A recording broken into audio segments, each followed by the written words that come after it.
ধনিয়াটা কুচি কুচি করে কাটলাম। এবার আদা শস্য বাটছি।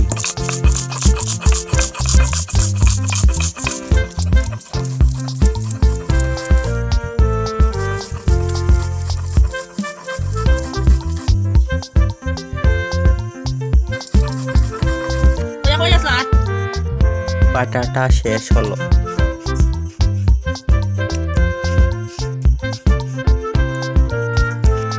হলুদ আধা চামচ, লঙ্কা গুঁড়ো 1 চামচ, জিরা আধা চামচ।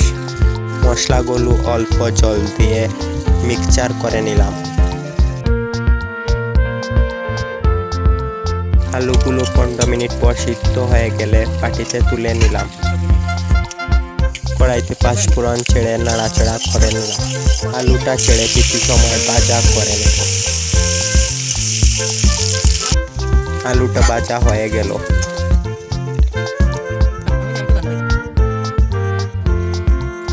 কড়াইতে তেল ছেড়ে গুলা মশলাগুলো ছাড়লাম।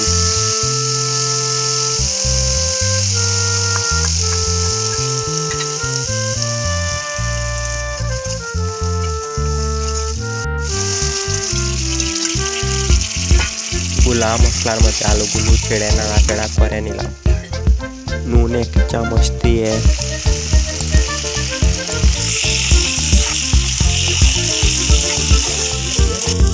জল দিয়ে রান্না শেষ করে নিলাম।